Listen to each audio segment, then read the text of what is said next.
Bonjour à tous, je suis Michel Veilleux et je vous souhaite la bienvenue aux présentations Eschatologie illustrée. Si vous ne savez pas ce que signifie le mot eschatologie, il s'agit simplement des événements de la fin. Je vais présenter l'eschatologie en deux séries. Cette vidéo est la première de la série Chronologie des événements et l'autre série traitera de l'identification des entités. Le premier point que j'aimerais mentionner concernant la fin, c'est qu'une période finale de 7 ans fut premièrement annoncée dans le livre du prophète Daniel au chapitre 9, les versets 24 à 27. Suite à une longue période d'idolâtrie de la part des Juifs, Dieu envoya le roi Nebuchadnezzar pour détruire la ville de Jérusalem et le premier temple. Et en conséquence, selon 2 Chroniques, chapitre 36, versets 20 et 21, les Juifs furent amenés de Jérusalem à Babylone où ils furent captifs pour une période de 70 ans. Pendant leur captivité, Daniel a annoncé une prophétie qui s'étend sur une période de 70 semaines. Lisons la première ligne du verset 24. 70 semaines sont déterminées sur ton peuple et sur ta ville sainte. La clé pour comprendre cette prophétie se trouve dans la mesure du temps. Un jour égale une année, donc une semaine est égale à une période de 7 ans. Je continue la lecture dans la Bible Osterwald au verset 25. Sache-le donc et comprends. Depuis l'émission de la parole ordonnant de retourner et de rebâtir Jérusalem jusqu'au Christ, le conducteur, il y a 7 semaines et 62 semaines. À la fin des 7 premières semaines, le reste du verset déclare que les places et les fossés, c'est-à-dire les rues et les fondements, seront rebâtis, mais en un temps fâcheux, ce qui signifie difficile. Ensuite, le verset 26 déclare « Et après les 62 semaines, le Christ sera retranché et non pour lui. » Donc, à la fin des 69 premières semaines de la prophétie, Christ est retranché, ce qui veut dire crucifié, et nous savons que cela a eu lieu en l'an 33. Cependant, avant la 70e semaine, il y a une autre prophétie importante dans la deuxième partie du verset 26. Lisons. Et le peuple d'un conducteur qui viendra détruira la ville et le sanctuaire, et sa fin sera dans ce débordement. Ici encore, nous savons que Jérusalem et le deuxième temple furent détruits une seconde fois en l'an 70 par les armées romaines sous les ordres de Tite, le conducteur du peuple romain à l'époque. Il y a donc à l'intérieur du verset 26 la fin de la 69e semaine marquée par la crucifixion de Jésus-Christ en l'an 33 et 37 ans plus tard, la destruction de Jérusalem et du deuxième temple, c'est-à-dire le sanctuaire, en l'an 70. Ce n'est qu'au verset 27 que la 70e semaine est annoncée, établissant ainsi une période de 7 ans après la désolation de Jérusalem en l'an 70. Pour expliquer ce qui doit arriver avant que la 70e semaine puisse commencer, nous avons seulement besoin de lire la première moitié du verset 27. Il confirmera l'alliance avec plusieurs pendant une semaine, c'est-à-dire 7 ans, et à la moitié de la semaine, il fera cesser le sacrifice et l'oblation. Ce verset révèle qu'à la moitié de la 70e semaine de 7 ans, des animaux cesseront d'être offerts en sacrifice. Il est donc nécessaire qu'un troisième temple juif soit premièrement construit et lorsque le premier sacrifice perpétuel sera offert, celui-ci marquera le premier jour de la 70e semaine de Daniel, laquelle couvre les 7 dernières années des temps messianiques, aussi appelés les 7 ans de tribulation. Jésus a aussi donné un récit abrégé de cette période de tribulation, dans l'Évangile de Matthieu, chapitre 24, versets 3 à 31. Du verset 3 à 8, Jésus décrit aussi des événements qui allaient servir de dernier avertissement avant le début de la tribulation. Ses disciples lui avaient demandé: quel sera le signe de ton avènement et de la fin du monde? Jésus leur répondit: prenez garde que personne ne vous séduise, car plusieurs viendront sous mon nom, disant: c'est moi qui suis le Christ, et ils séduiront beaucoup de gens. Vous entendrez parler de guerre et de bruit de guerre. Gardez-vous d'être troublés, car il faut que ces choses arrivent, mais ce ne sera pas encore la fin. Une nation s'élèvera contre une nation et un royaume contre un royaume, et il y aura en divers lieux des famines et des tremblements de terre. Tout cela ne sera que le commencement des douleurs. Quand cette période sera parvenue à son terme, le troisième temple juif sera mis en fonction et marquera le début de la 70e semaine de Daniel, laquelle est d'abord divisée en deux parties de 3 ans et demi chacune. La première moitié sera la conquête du monde par l'Antéchrist. Il y a une brève description de cette période dans Matthieu, chapitre 24, des versets 9 à 13. Et au verset 14, il est écrit: alors viendra la fin.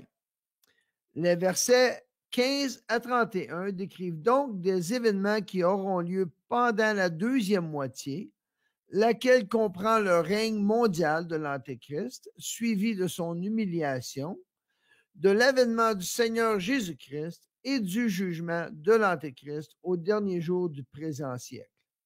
À partir d'ici, nous allons commencer la chronologie des événements pendant la tribulation et je vais premièrement vous présenter le concept du livre à 3 volets. L'idée de ce concept est de synchroniser les événements de la 70e semaine de Daniel en les présentant en 3 secteurs d'activité à travers les 7 ans de tribulation. Le premier volet ou secteur traite des activités gouvernementales et militaires. Celles-ci sont décrites dans le rouleau scellé des 7 sceaux que seul l'agneau était digne d'ouvrir. Les 6 premiers sceaux sont ouverts au chapitre 6 d'Apocalypse et le 7e s'ouvre au chapitre 8, verset 1. Le rouleau fixe également les limites de la 70e semaine de Daniel, ce qui signifie que tous les événements de la tribulation commencent à l'ouverture du premier sceau et se terminent au premier jour de l'ouverture du 7e sceau. Cependant, le 7e sceau se termine lorsque la terre sera dissoute. Le rouleau couvre donc la totalité des 7 années de tribulation, mais seuls les 4 premiers sceaux montrent les activités du gouvernement pendant la première moitié qui durera 42 mois ou 1260 jours. Le 5e et le 6e sceau couvrent la seconde moitié de la 70e semaine de Daniel, laquelle durera 1290 jours selon Daniel chapitre 12 et verset 11. Et le 7e sceau commence au dernier jour de la tribulation et se termine à la fin du millénium. Les Écritures ne donnent pas de durée spécifique pour chaque sceau pendant la première moitié. Nous devons donc prendre les 4 premiers sceaux comme un bloc d'événements. Selon Apocalypse 6, versets 1 à 8, nous savons qu'à l'ouverture de ces sceaux, il y a 4 chevaux de différentes couleurs qui apparaissent chacun avec un cavalier. Le cavalier sur chaque cheval est le même. Il s'agit de l'Antéchrist à différentes phases pendant la conquête du monde. Après les 3 ans et demi de la conquête du monde par l'Antéchrist pendant la première moitié, la durée du 5e et du 6e sceau dans la seconde moitié est bien définie. Le 5e sceau, dans Apocalypse 6, versets 9 à 11, couvre la période de 42 mois ou 1260 jours du règne mondial de l'Antéchrist, alors qu'il lui est donné de faire la guerre aux saints et de les vaincre, selon Apocalypse 13, versets 5 à 7. Ensuite, le sixième sceau, dans Apocalypse 6, versets 12 à 17, est une période de 30 jours qui est révélée dans le livre de Daniel au chapitre 12, le verset 11, où il mentionne qu'entre l'arrêt du sacrifice perpétuel et l'abomination de la désolation au dernier jour, il y aura 1290 jours plutôt que 1260. Pendant cette période cessera la persécution, car il y aura une grande frayeur pour tous ceux qui auront pris la marque de la bête, selon ce que Jésus avait annoncé dans Luc 21, verset 26, en disant: Les hommes rendant l'âme de terreur dans l'attente de ce qui surviendra pour la terre, car les puissances des cieux seront ébranlées. Et cela parce qu'il y aura une grande colère sur le monde, ce que j'expliquerai dans le prochain secteur d'activité. Puis, au dernier jour, il n'y a pas de bataille à Armageddon dans les Écritures, mais selon Apocalypse 17, versets 16 et 17, la bête et les rois de la terre feront la volonté de Dieu en envoyant de la vallée de Megiddo, qui est Armageddon, des armées de toutes les nations à Jérusalem pour effectuer la désolation de la ville, telle que décrit dans Zacharie 14, versets 1 et 2. Tous les autres événements relatifs aux activités gouvernementales et militaires se produiront en ce même jour, mais après l'ouverture du septième sceau, ce que j'expliquerai dans une autre vidéo. Alors que nous continuons avec le livre à 3 volets, le deuxième secteur traite des activités du jugement divin. Dans ce secteur, nous allons commencer par les 3 tremblements de terre. Le premier est dans Apocalypse 8, le verset 5. Le deuxième est dans Apocalypse 11, au verset 13. Et le troisième est mentionné dans 3 passages différents. Dans Apocalypse 6, verset 12, Apocalypse 11, verset 19 et au chapitre 16, verset 18. Le premier tremblement de terre sera probablement ressenti au niveau mondial. Sinon, il devrait être en Israël puisque la plupart des prophéties centrent autour de Jérusalem. Et le fait qu'aucun dommage ne soit mentionné nous amène à conclure qu'il sera léger. Les 2 autres tremblements de terre se produisent dans la deuxième moitié et je traiterai avec ceux-ci au fur et à mesure qu'ils apparaissent dans leur chronologie.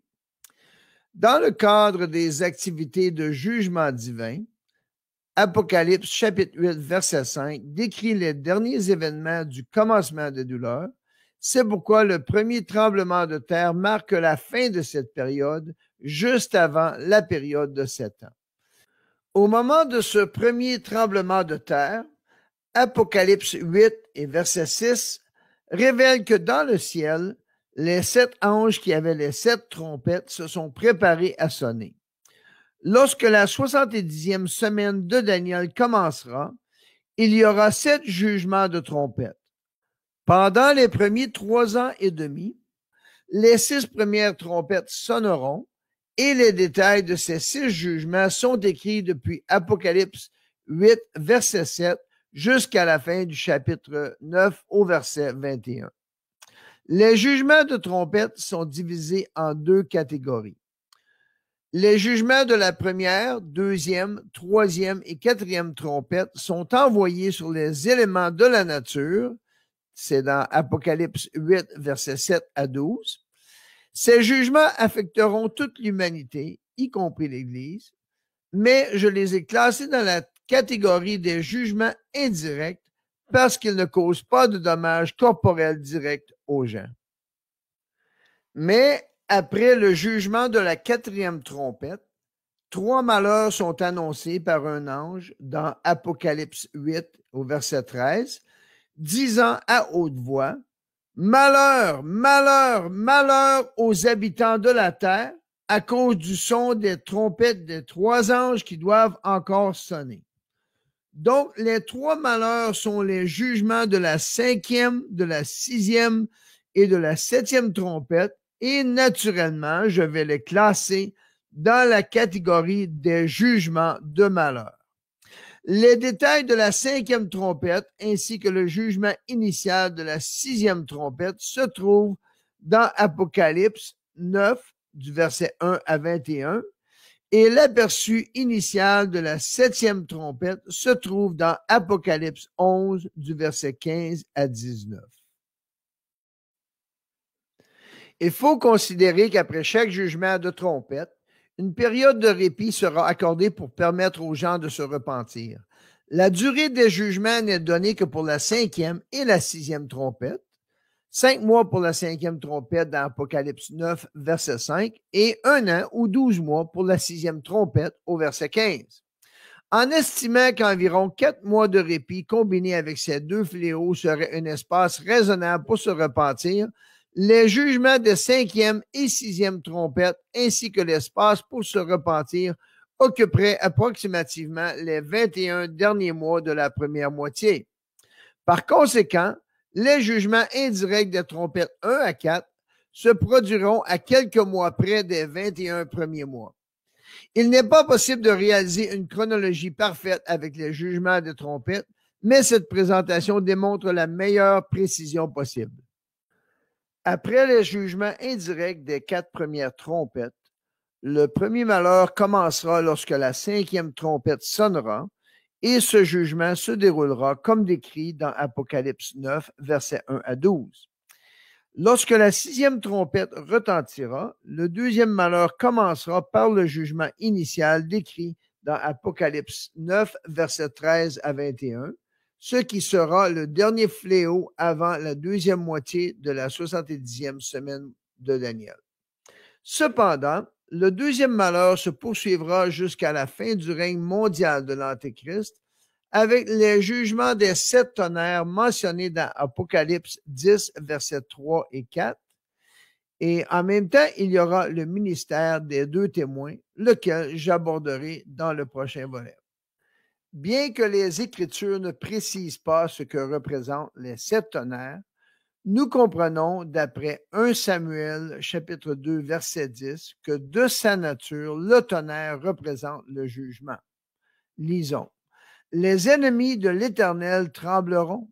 Du haut des cieux, il lancera sur eux son tonnerre. L'Éternel jugera les extrémités de la terre. Les 7 tonnerres se produisent entre la 6e trompette dans Apocalypse 9 et la 7e trompette au chapitre 11 et le verset 15.